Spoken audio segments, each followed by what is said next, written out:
Warning to the viewers.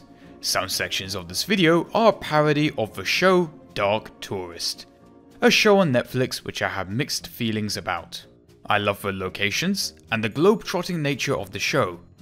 On the other hand, the main presenter has his head up its own ass. The kind of guy that likes to sniff his own farts. There, 2 ass jokes back to back. If he didn't come off as so pretentious, I could enjoy the show a little more. Apparently he's attempting this monotone delivery used by another journalist, but what do I know? I'm just some nut that loves planes. So, with that off my chest, let's get to it. I've covered a lot of planes, tanks, and boats. Well, not really boats per se, unless you count float planes. If you had to ask me what was the worst combat plane of World War II, well, that's easy. For me to answer, I would say the HE-162. A late war German jet that was a waste of everyone's time, except for Allies. They were the ones that benefited from the tons of war resources being wasted on this absolute failure of a jet. If you ask me what was the worst plane of all time, well, that's a little more difficult. There's a lot of categories of planes: military, civilian, farming, tourism, cargo. What makes a plane bad? Being slow, inefficient, dangerous? The CA-60 was a failure, crashing on its second flight. The BA-349 was a rocket-powered failure. The PA-12, for being extremely ugly agricultural plane. The DC-10, a passenger plane with a nice cargo door I've heard that is most certainly not prone to failing. I heard that the worst plane in the world could be found in the city of Krakov in Poland. The world's slowest jet-powered plane, and also the world's only mass-produced jet-powered biplane. With this information, I packed my bag and set off on a European globe-trotting adventure. My trip started with me jumping into a PA-28 and flying from England to Poland. 20 minutes into the flight, I was just over the channel. It was at this point that I changed my mind and decided to fly EasyJet instead. Hey, what can I say? Tickets are cheap in Europe. Psst, EasyJet, I have an opening for sponsorships. Arriving late morning at Krakov International Airport, I spent the afternoon in the center of Krakov. It was at this point when I was editing that I realized I didn't take any video of the city town center. I also found out that donuts are a big deal there. A speciality of the place, some of the best donuts I've ever had. I've heard of bread and soup, but this wasn't exactly what I was thinking of, you know, soup inside a bread bowl. All of it was edible, and it was actually very nice. Here is an adorable T-34 and Tiger in the market town square. Now I know this isn't a travel program, but this square is kind of a really neat place. One of the biggest town squares in Europe. In the center of the square is a cloth market, and in the northeast corner an impressive church. When the Nazis occupied Poland, the square had its name changed from Main Square to Adolf Hitler Platz. Most importantly, I've been in Krakow less than 10 hours and I've already found Shrek and Donkey. Other than the humongous Christmas tree and live band in the town centre, the highlight of my day was buying Dab water. Day 2. It has been 1 day and I haven't found the plane yet. Word is, Krakow is known for its salt. As a person who has played way too much War Thunder, I associate salt with planes. My search took me to the old salt mine. Below the ground, 135 meters down, I searched the vast caverns for this plane. Hey, if you can find underground plane factories in Germany, why not Poland, I say. Also, I want to go and see this place. Somebody tell me if it's worth my time. Or, you know, any other better underground plane factories. Let me know in the comments. Don't ask why, but 130 meters underground, I had 4G. I didn't even have 4G in the town centre, yet I have it here in some cave. I found a colossal cathedral with decorations carved out of salt. This included the altar, the chandelier, and even a version of the Last Supper carved out of salt. After not finding the plane, I departed to continue my search. With the morning wasted, it was time to try a new approach. I tried looking under, now it was time to start looking over. Wawel Cathedral. Over 900 years old and standing tall within the walls of a castle. It's a very impressive building and is supposed to be the definition of Gothic architecture. I was not allowed to take photos within the main bit of the cathedral, but from a viewing platform in the bell tower you can take photos. From this high point over the town, I searched, but alas, no luck finding the worst plane in the world. Before departing, I made sure to touch the bell, which was a good luck gesture. Maybe my wish of finding the worst plane in the world will be granted. With a quick search of the catacombs, there was definitely no plane to be found here. In the evening, all I found of interest was this picture of a painting that looks like some artist's reaction meme to a Twitter post.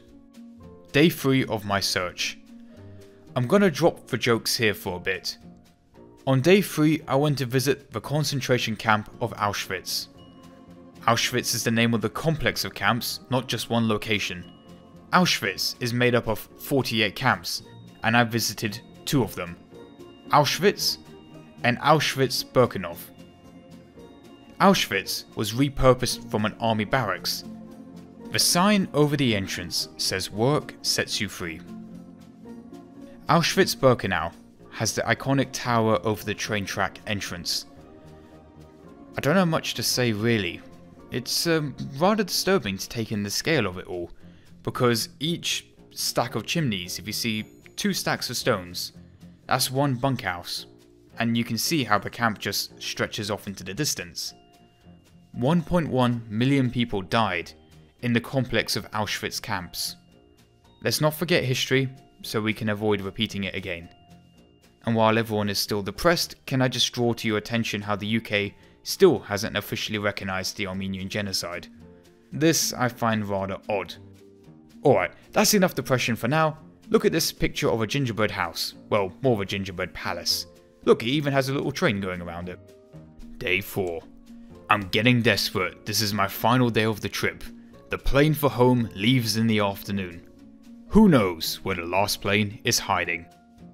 But who am I kidding? This trip was planned before I even booked the return flight tickets. So here we go to the Polish Aviation Museum, Krakov. This is the plane we came to see. The Pzl M15, a jet-powered biplane. A plane designed and built in Poland when it was part of the Soviet Union. When the M15 was being designed, it was intended to be a new agricultural plane. Agricultural plane means that it can be used for crop dusting and seed spreading. The Soviet Union was always looking to keep up appearances, to be future-looking. It wanted to replace old farming planes with state-of-the-art technology. The design used a jet engine, which was already in mass production in the Soviet Union, allowing for, theoretically, cheap parts along with simple servicing. In theory, the jet would have had easier maintenance over the prop engine. In practice though, jet engines were a nightmare to maintain and to source spare parts for. The jet engine was mounted high off the ground, so that it would decrease the risk of taking in debris. This allowed the M15 to operate from rough airfields. The bi-wing design was to have a large wing surface area for lift. 2 tails were necessary but came with benefits. The tail needed to be split to avoid damage from the jet engine's exhaust. The twin tail gave increased control at low speeds, which is good for a slow, low-flying plane. The cockpit is far forward of the plane, giving the pilot good visibility. Planes with low wings obstruct the pilot's view down. Planes with high wings obstruct the pilot's view upwards. By moving the cockpit forward, the pilot has good visibility up and down. The M15 had 1 pilot, and in the back there was room for 2 passengers or some cargo. Agricultural chemicals were stored in the vertical chambers between the bi-wings. Cruising speed was around 80 to 90 knots, with a stall speed of 60 knots. The M15 has a really similar cruise speed and stall speed of small 1-engine general aviation planes, such as the PA-28 and the C-172. What I don't understand is why use a jet engine. Jet engines have lots of advantages over props. Low ground flying isn't one of them. At low speeds, a propeller plane can accelerate faster than a jet-powered plane. Jets take time to increase from low power to high power. Low ground flying is dangerous, and the extra time for a jet to spin up may be too much to avoid an accident. Jets are efficient at high altitudes, but for low altitude work, there's no point for a jet engine.